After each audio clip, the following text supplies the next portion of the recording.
Assalamualaikum warahmatullahi wabarakatuh. Selamat datang kembali di channel video Aini and Family. Di video kali ini kita akan bicara tentang mitos-mitos yang sering kita jumpai dan yang sering kita dengar pada ibu yang telah melahirkan, seperti yang saya alami. Oh, sebelum itu saya ingin menanyakan bagaimana kabarnya para bunda sekalian.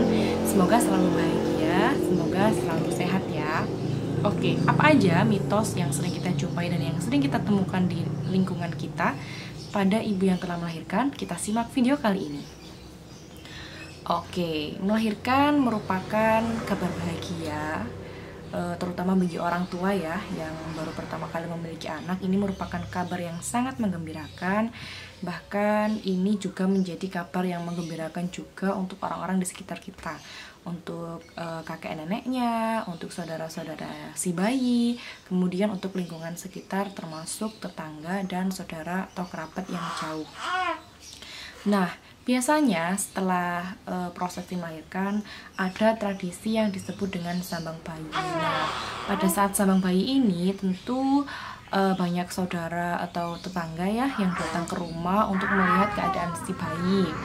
Kemudian mereka pasti akan memberikan saran, memberikan masukan, memberikan nasihat.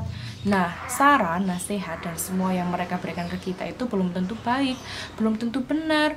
Bahkan itu telah membuat hati para ibu yang telah melahirkan tadi, termasuk saya yang pernah mengalami, itu menjadi was-was, menjadi khawatir. Nah, mitos-mitos itu, termasuk salah satunya adalah mitos ya. Maksudnya yang mereka berikan saran, yang mereka berikan ke kita itu, saran itu adalah mitos yang sudah beredar di masyarakat. Nah, mitos apa saja yang sering kita temui dan yang pasti yang sudah saya alami apa saja, kita bahas di video kali ini. Tetap simak ya. Oke. Yang pertama, tidak boleh makan ikan, daging ayam, telur itu agar jahitan cepat kering. Benarkah seperti itu?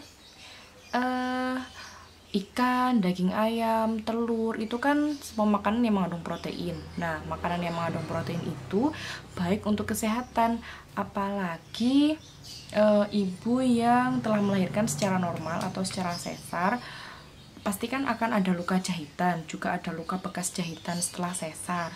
Nah, untuk bisa mempercepat penyembuhan justru dibutuhkan protein yang banyak, karena protein ini akan memberi nutrisi pada sel-sel agar bisa meregenerasi lebih cepat, sehingga luka jahitan baik operasi sesar maupun melahirkan secara normal bisa menjadi lebih cepat sembuh, menjadi lebih cepat kering.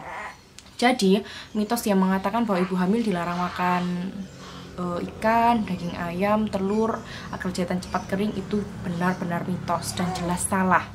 Oke, kemudian yang kedua, mitos yang kedua, ibu yang telah melahirkan dilarang makan dan minum yang panas-panas atau yang terlalu dingin, karena yang panas-panas itu akan menyebabkan lidah bayi menjadi putih, kemudian bayinya sariawan, atau kalau terlalu sering makan makanan yang dingin itu bayinya akan menjadi flu. Nah, ini mitos ya, penjelasannya seperti ini. Makanan atau minuman dengan suhu tertentu, misalnya terlalu panas atau terlalu dingin, itu tidak akan mempengaruhi kualitas ASI.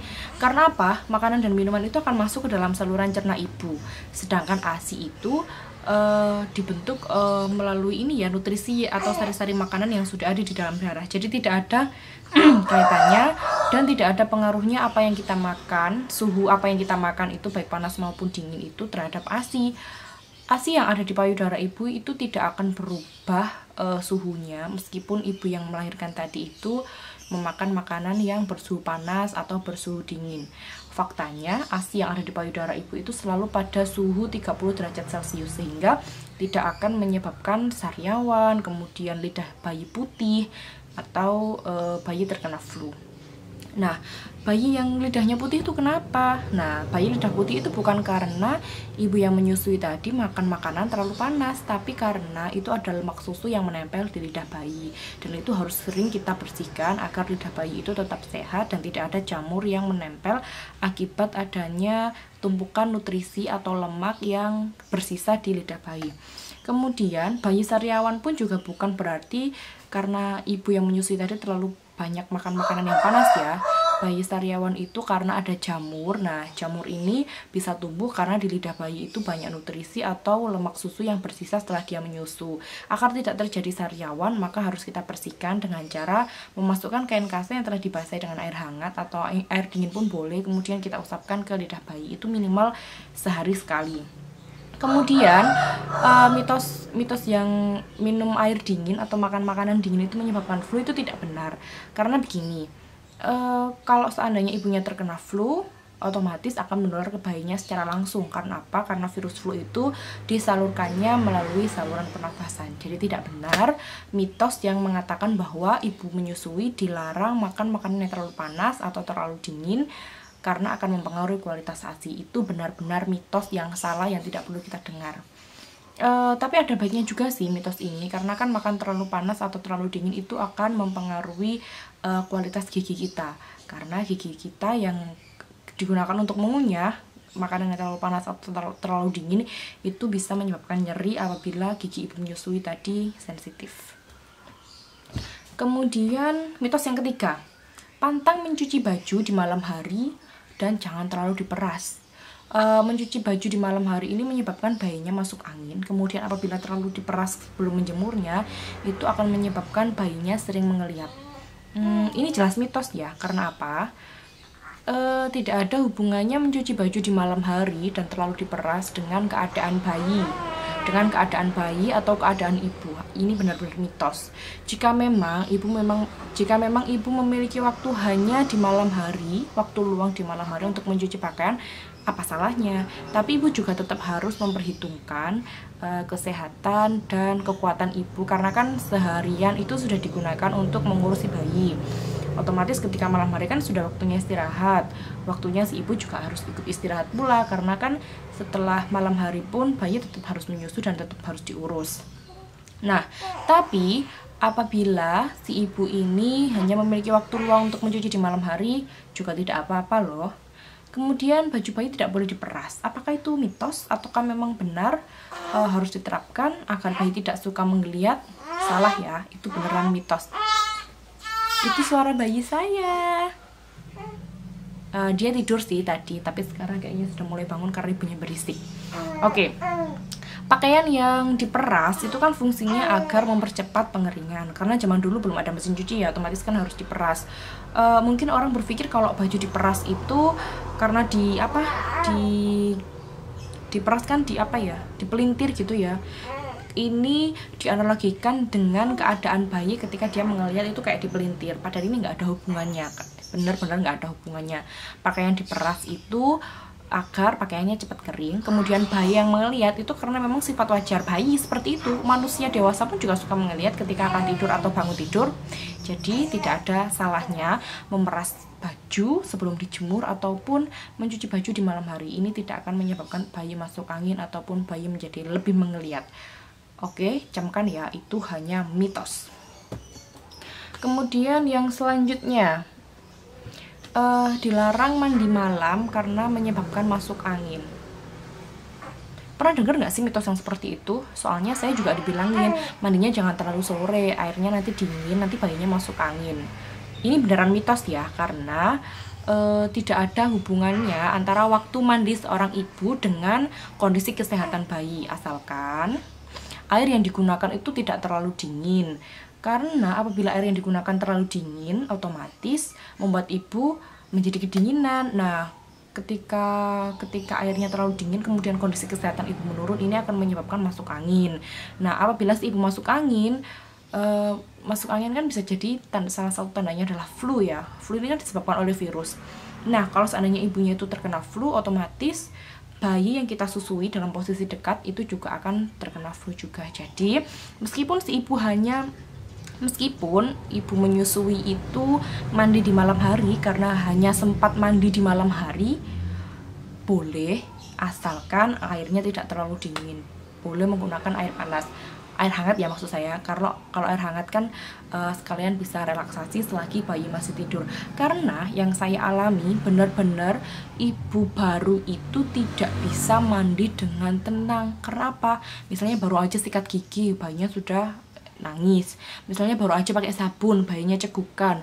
Atau kita baru aja mau pakai handuk, bayinya udah nangis duluan. Nah, itu emang beneran saya alami selama 52 hari setelah saya menjadi ibu. Itu beneran kita mandi nggak bisa tenang. Yang dulunya tuh pakai sabun, yang dulunya sikat gigi beneran sampai bersih, pakai sabun yang merata ke seluruh tubuh, atau mungkin sebelumnya biasanya pakai lulur.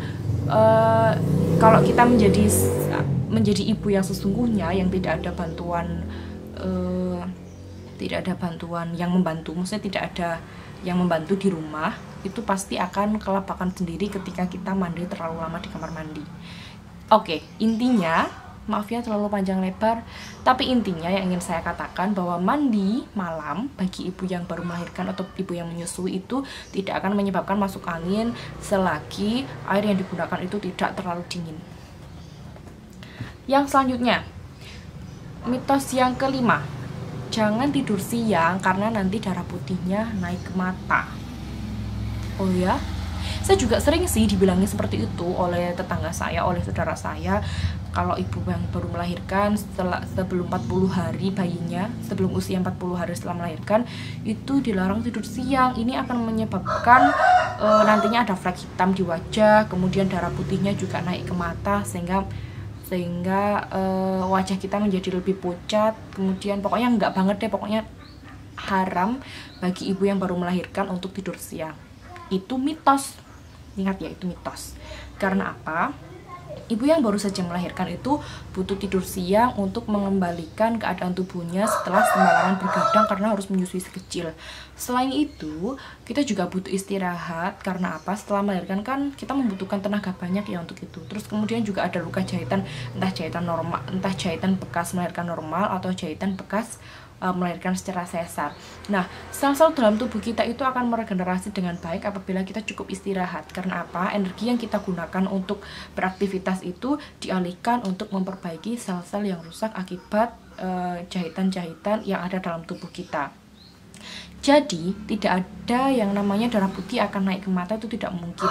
Karena jantung kita itu akan tetap memompa darah ke seluruh tubuh. Nah, darah yang ada dalam seluruh tubuh kita itu bukan hanya sel darah putih saja. Jadi tidak ada yang namanya sel darah putih naik ke mata, kemudian sel darah merah turun ke bawah. Enggak seperti itu. Karena apa? Jantung itu memompa darah ke seluruh tubuh secara menyeluruh. Jadi tidak akan menyebabkan pucat, tidak akan menyebabkan darah putih naik ke mata atau menyebabkan flek hitam seperti itu. Jadi, larangan yang mengatakan bahwa ibu yang baru saja melahirkan dilarang tidur siang itu adalah mitos dan salah besar, jangan dipercaya. Silakan kalau tidak percaya, silahkan tanya ke tenaga medis, tanya ke dokter atau ke bidan, pasti tidak akan ada yang percaya larangan seperti itu karena itu hanya mitos. Kemudian mitos yang keenam, harus pakai stagen atau apa ya istilahnya, kalau di saya di Jawa, di Jombang itu namanya centing, itu supaya perut tidak bergelambir pasca melahirkan. Nah, penggunaan stagen ini hanya dianggap sebagai budaya atau tradisi yang turun-temurun dari nenek moyang. Dinding perut ini memang akan terasa bergelambir setelah melahirkan karena kan otot perut dan otot rahim itu kan telah berkontraksi sedemikian rupa untuk mengandung bayi yang beratnya bayi seperti itu ya. Kalau bayi saya 2,6 kilo. Jadi perut dan rahim kita itu akan membesar karena isinya bayi, kemudian isinya air ketuban, isinya plasenta, isinya tali pusar. Otomatis perut kita ini akan membesar sebagai bentuk dari mengikuti bentuk rahim yang membesar akibat adanya si janin. Nah, setelah melahirkan otomatis kan hilang semuanya dan perut kita pasti akan bergelambir. Karena apa? Karena beban yang dikandung oleh rahim dan yang dibawa oleh perut itu akan hilang. Pasti perut akan bergelambir. Ini merupakan hal wajar dan hal normal. Tanpa perlu menggunakan stagen pun, perut kita akan berangsur-angsur membaik seiring dengan berjalannya waktu.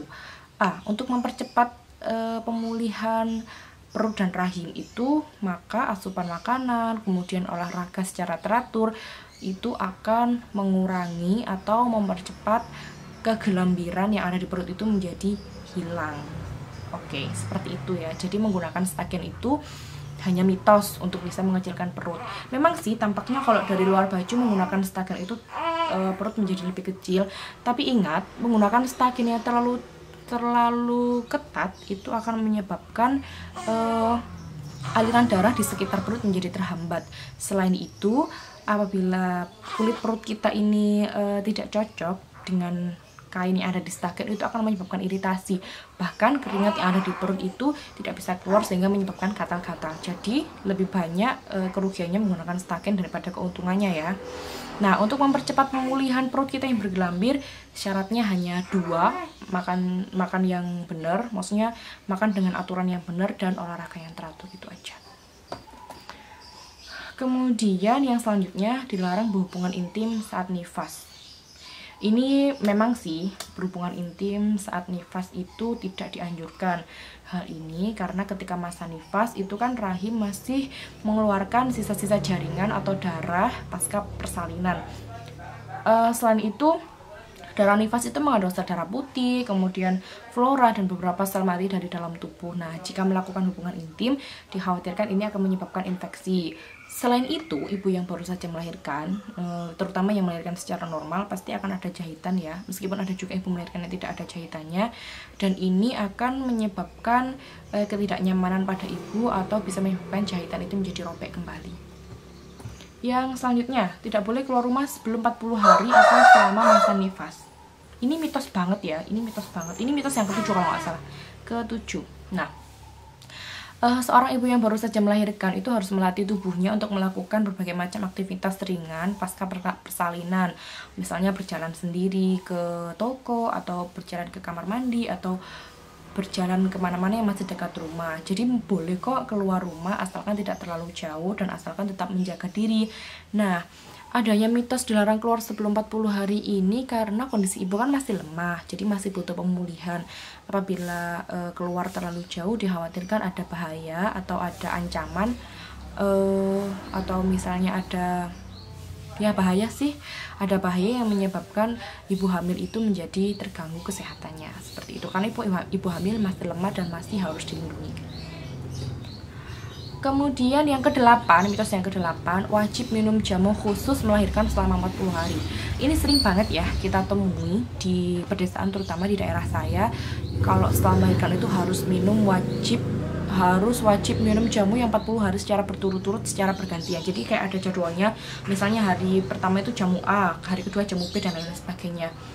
Nggak ada salahnya sih minum jamu, tapi justru akan berakibat cukup fatal bagi bayi yang baru lahir. Karena apa?